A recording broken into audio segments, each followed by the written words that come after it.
What's going on, guys, and welcome back to another episode of Career Mode. This is episode number 243. We start today's episode off by seeing that Gutierrez has declined his contract extension due to wage demands not being met, and also Callum Bunn, that youth left back we've signed, has accepted his contract and joins the first team. So he actually looks quite good for a 17-year-old. He's got some good defensive stats, 6'2", can play left back and centre back.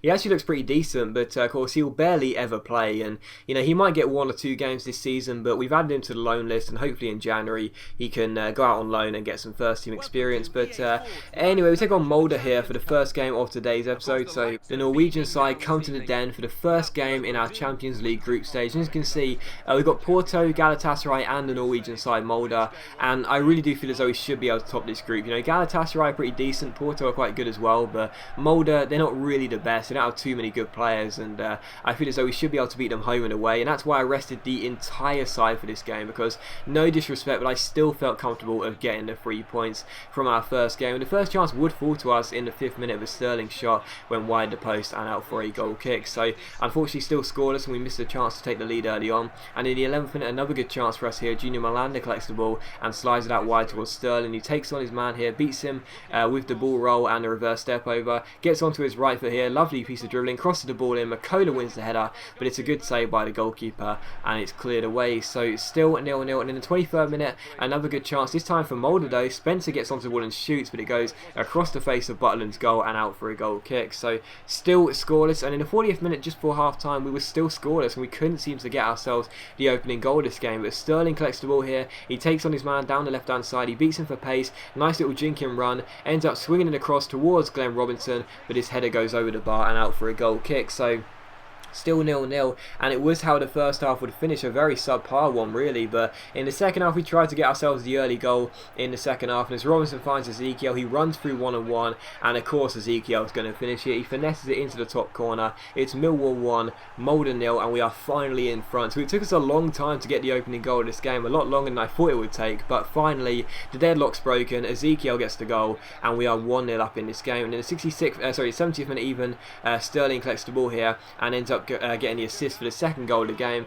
It's another goal for Ezekiel. This time he heads it in after Sterling's cross, and it's Millwall 2, Molde 0. So yeah, 2-0 up here, and you couldn't really see the Norwegian side get themselves back into this game. And again, I felt really comfortable coming to this game, even using a backup side, that we should be able to get a result. And at 2-0 up, we were surely going to get it. And in the 90th minute, Hisi and Gu find Todd Kane. Kane goes to shoot, but he's tackled. It comes to Cancelo, who strikes it, but the shot goes over the bar and out for a goal kick. And it was how the game would finish. So a 2-0 victory, a very comfortable victory. Molde, other than the one chance they had, didn't really threaten Butland's goal. And yeah, I would have liked to have scored 1 or 2 more goals than that, but it's a win, and that's better than, that's all you need really, isn't it? A win. And yeah, we get the win, and there you go. So yeah, that's how the game finished, and we get an opening win in our opening game of the Champions League group stages as we try and defend our trophy. But the second of 3 games today was going to be against Wigan here at the DW Stadium, and Wigan, a newly promoted side as well.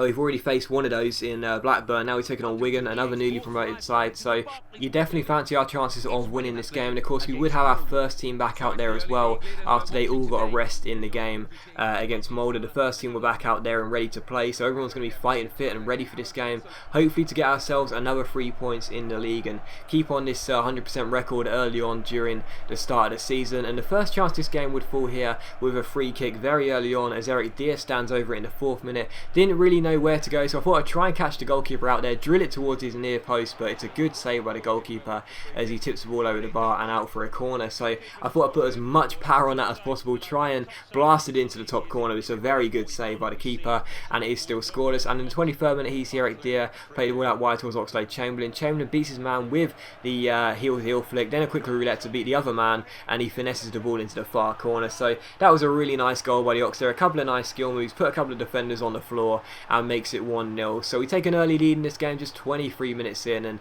that's exactly what we wanted. An early goal to settle the nerves. We didn't get that against Molde. We get one here though, a quick early goal, very nice couple of skill moves by the Ox and a great finish as well, and we are already 1-0 up in this game.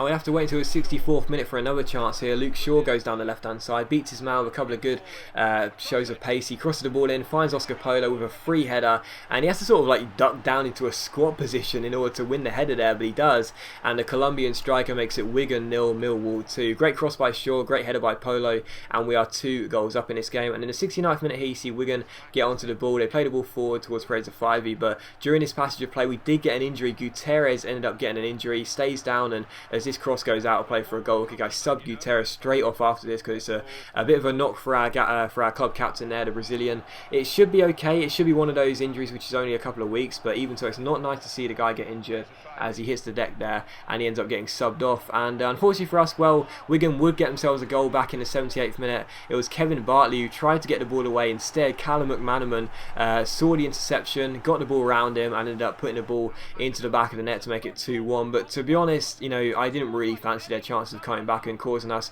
late heartbreak and getting an equalising goal. We played much better. We almost made it 3-1 there. Nice little advanced rainbow by the Ox, but a shot and wide of the post. But the game did indeed finish 2-1. So despite the fact we lost our clean sheet, which is quite frustrating, we still won the game, and comfortably so as well. You know, Wigan didn't really threaten other than the goal McManaman scored, which was, you know, due to my poor defending. We deserved a win. We were comfortable throughout, and yeah, I'm very pleased with the result. And again, it's another 3 points, and 100% start to the season continues. And as you can see here, we had a scouting update as well. We got 2 scouts out at the moment, one based in England and one based in Brazil.